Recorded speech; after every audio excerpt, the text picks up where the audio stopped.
Best health packages up to 80% discount. Tirumala Diagnostics.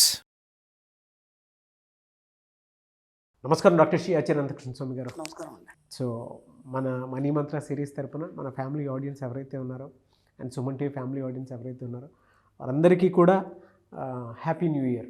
So మీకు money new ఇయర్గా మారి the best result ఇవ్వాలని మాత్రం మనస్ఫూర్తిగా కోరుకుంటున్నాను. చక్కని మాట చెప్పారు, మనీ న్యూ ఇయర్గా మారాలని. ఎప్పుడైనా సరే కనీసం అందరూ బాగా సంపాదించాలి, మనీ న్యూ ఇయర్గా అందరూ కూడా బాగా సంపాదించాలి. నేను కూడా చాలా అభిలషిస్తున్నాను. అందరూ కూడా ఈ సబ్జెక్ట్ని ఆకలింపు చేసుకొని చాలా ఉన్నత స్థితికి బాగా గొప్ప ధనవులు కావాలని మనస్ఫూర్తిగా కోరుకుంటున్నాను. అది జరగాలి అంటే మనీ న్యూ ఇయర్గా మారాలి అని అంటే ఫస్ట్ క్లాసెస్ ఎక్కడ జరుగుతున్నాయో చెప్పాలి మీరు. ఓకేనండి, మనకి ఇప్పుడు జనవరిలో ఎట్లాగో మనకి దుబాయ్ అబుదాబాద్లో ఉన్నాయి మనకి. ఇక మళ్ళీ ఫిబ్రవరి నుంచి మన క్లాసెస్ అండి 2024 ఫిబ్రవరి 4వ తారీఖు విజయవాడలో ఉందండి. ఓకే. అలాగే మనకి 11 ఫిబ్రవరి మళ్ళీ హైదరాబాద్లో క్లాస్ ఉంటుందండి. 25 ఫిబ్రవరి అనంతపూర్లో ఉంటుంది. అలాగే మార్చి 3వ తారీఖు బెంగళూరులో ఉంటుందండి. మార్చి 10వ తారీఖు మనకి రాజమండ్రిలో ఉంటుంది. అలాగే 31 మార్చి తిరుపతిలో ఉంటుంది. ఈ విధంగా ఈ క్లాసులు మీరు వీలైనంత తొందరగా ఎన్రోల్ చేసుకోండి. ఎందుకంటే ఈ చాలా రష్గా ఉండి ఈ న్యూ ఇయర్లో చాలామంది కూడా ఇప్పుడే ఇంకా క్లాసులు ఎప్పుడెప్పుడు అని అడుగుతున్నారు మనకి రిజల్యూషన్ కోసం కాబట్టి వీలైనంత తొందరగా ఎన్రోల్ చేసుకునే ప్రయత్నం చేయండి. 563వ మనీ మంత్ర వీడియో అండి. ప్రీవియస్ వీడియోలో అంటే మనం అనుకుంటామండి ఎలా అనంటే ప్రతి ఒక్కరూ సామూహికంగా చేసేటువంటి పనికి బలమైనటువంటి సంకల్పంతో పాటు బలంగా కనిపించేటువంటి విషయాలు కూడా మన కంటి ముందే ఉంటాయి. కానీ ఒక వ్యక్తి వ్యవస్థాగతంగా మారినప్పుడు మాత్రం అన్ని విషయాలు మారిపోతూ ఉంటాయి. అంటే సామూహికం కంటే కూడా వ్యక్తిగతమే ఒక వ్యవస్థగా మారినప్పుడు నిర్మించగలడు. అదే సో ప్రీవియస్ వీడియోలో మీరు ఒక టెంపుల్కిను పక్కనే ఉండేటువంటి ఒక హౌస్ కంపారిజన్ చేసి మరీ తీసుకొని వచ్చారు. ఇలా ఉండాలి కదా అనేటువంటి ఆలోచన ట్రూ అండి. ఒకడే అంత బాగా చేసుకున్నప్పుడు 10 మంది కలిసి తక్కువ చేసుకోవడంలో ఉంటుంది కదా అనేది రియలీ గ్రేట్. సో 563వ మనీ మంత్ర వీడియో. ఈ వీడియోలో ఏం చెప్తున్నారు అంటే ఒక వ్యక్తి తన ఉన్న ఉద్యోగాన్ని వదలగలడా ఉన్న బలంగా. ఓకే. అవసరాన్ని మించి అప్పు చేయగలడా. ఇవి రెండు ఒకటిసారి ఏమనిపిస్తుంది అంటే ఏదో గుండెలో దడేలమన్నట్టు అయిపోతుంది. ఓకే.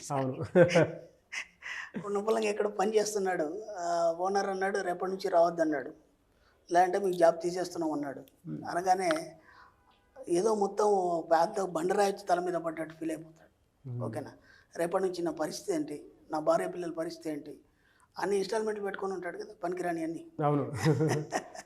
అవన్నీ ఎలా కట్టాలి, వాళ్ళు పీక్కు తింటారు, క్రెడిట్ కార్డ్స్ ఇవన్నీ కూడా. ఏముంది వాడు ఈ 30,000 50,000 1,00,000 ఇస్తాడు. ఓకేనా.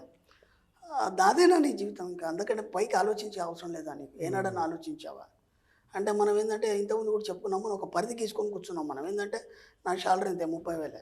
ఓకేనా. దీంట్లోనే అన్నీ సర్దుకోవాలి. అవసరమైతే అప్పు చేయాలి. అవసరం నుంచి అప్పు చేయగలడా అంటే అవసరం నుంచి అప్పు ఖచ్చితంగా చేస్తాడు వాడు. ఎందుకు చేస్తాడు, అవసరాలు అలా ఉన్నాయి కాబట్టి. ఓకేనా.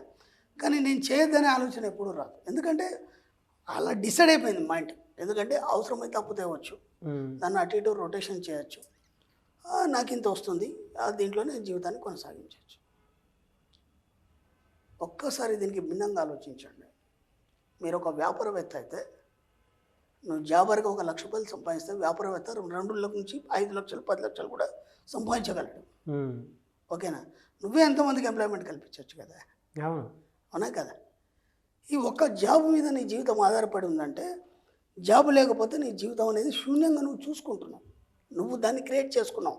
నేను ఇంత చదువుకున్నాను, నా చదువుకు తగ్గట్టు జాబ్ ఇది వస్తుంది, ఆ జాబ్ శాలరీ ఎంత వస్తుంది అది నువ్వే డిసైడ్ చేసుకున్నావు. ఇప్పుడు ఏమంటారంటే ఎవరైనా సరే ఇప్పుడు ఎంటెక్ ఏదో చేశారు, చేసినప్పుడు వాళ్ళ ఫ్రెండ్ సర్కిల్లో కానీ ఎక్కడ చేస్తున్నావు, పలానా కంపెనీలో చేస్తున్నావు, ఎంత వస్తుంది శాలరీ, ఇంత వస్తుంది, ఎక్స్పీరియన్స్ మీద అంత వస్తుంది ఆయనకి. అవును.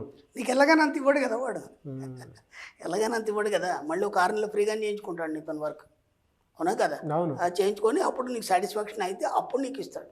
లేదా బాగా ఎక్స్పీరియన్స్డ్ ఉంటే ముందే అగ్రిమెంట్స్ రాసుకొని ఇస్తాడు. ఒకవేళ కంపెనీ సరిగ్గా నడవకపోతే అది కూడా ఇవ్వడు వాడు.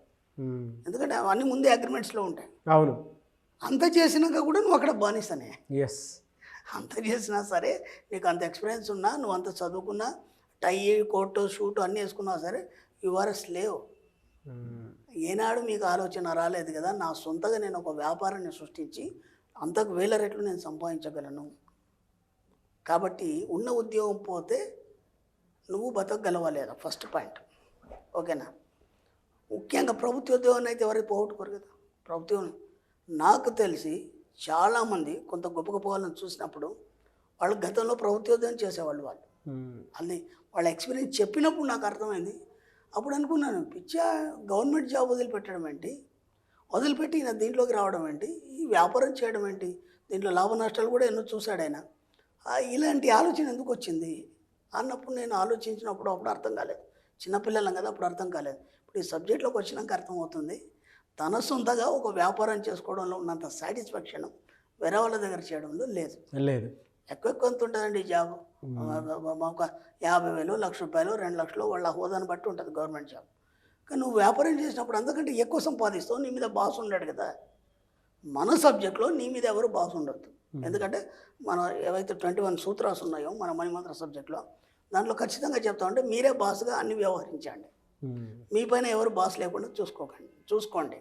అలాగే మిమ్మల్ని ఎవరు కమెంట్ చేయొద్దు, ఎవరు మిమ్మల్ని కమెంట్ చేయొద్దు. ఓకేనా? అంటే ఏమవుతుంది, ప్రతి నిర్ణయం నువ్వే తీసుకుంటావు. ఇప్పుడు అది చెడైనా నీకే వర్తిస్తుంది, మంచి అయినా నీకే వర్తిస్తుంది. అప్పుడు ఏమవుతుంది, సామాన్యంగా చెడు కాదు. ఎందుకంటే ప్రతి నిర్ణయం నువ్వే తీసుకుంటావు కాబట్టి నీకు ఎలా ఉండాలనుకుంటే అలా నిర్ణయం తీసుకుంటావు.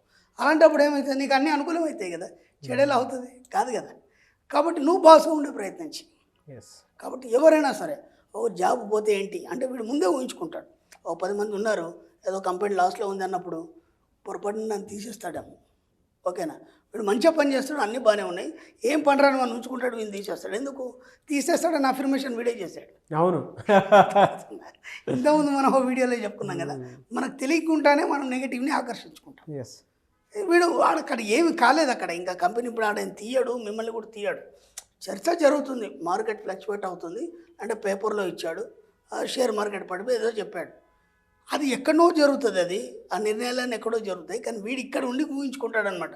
ఒకవేళ అది ఇట్లయితే ఏమవుతుంది, మన కంపెనీ ఏమన్నా అయితే ఎట్లయితుంది, పొరపాటున నన్ను తీసేస్తారేమో. పదే నువ్వు అఫర్మేషన్ చేస్తావు కాబట్టి అది ఏం కాకపోయినా సరే ఏదో చిన్న కారణంతో నేను వాడు తీసేస్తాడు. ఒకవేళ తీసేస్తే నా పరిస్థితి ఏంది, గమ్యగోచరంగా మారిపోతుందేమో, నా భార్య పిల్లల పరిస్థితి ఏంటి, నేను ఎలా జీవించాలని భయపడతావు. కాబట్టి తీసేసిన తర్వాత మళ్ళీ నీకే ఉద్యోగం దొరకదు. అఫర్మేషన్ నువ్వే చేసుకొచ్చున్నావు కదా. అవును, ఎందుకంటే నా తీసేస్తే నా పరిస్థితి ఏంటో అని క్వశ్చన్ పెట్టావు తప్ప, అది కాకపోతే అంతకంటే మంచి జాబ్ చేస్తాను లేకపోతే నా సొంత వ్యాపారం చేస్తానని ఒక్కసారి నువ్వు అఫర్మేషన్ చేస్తుంటే నీకు అసలు ఆ భయం లేదు, వాడు తీసుకుంటేది ఉంచుకుంటేది. అవును, అర్థమైందా? ప్రతిదానికి కారణం నువ్వే అవుతున్నావు, ఇక్కడ ప్రతిదానికి కారణం నువ్వే అవుతున్నావు. కాబట్టి ఎక్కడ కూడా మీరు నెగిటివ్ అఫర్మేషన్ చేయకండి. ఒక జాబ్ దగ్గర కానీ లేకపోతే ఒక వ్యాపారం దగ్గర కానీ బయట సమాజంలో కానీ ఏదైనా సరే ఒక అఫర్మేషన్ చక్కగా చేయండి. ఈ ప్రపంచంలో ప్రతిదీ నాకు అనుకూలంగా మారుతున్నందుకు విశ్వానికి కృతజ్ఞతలు, సరిపోయింది.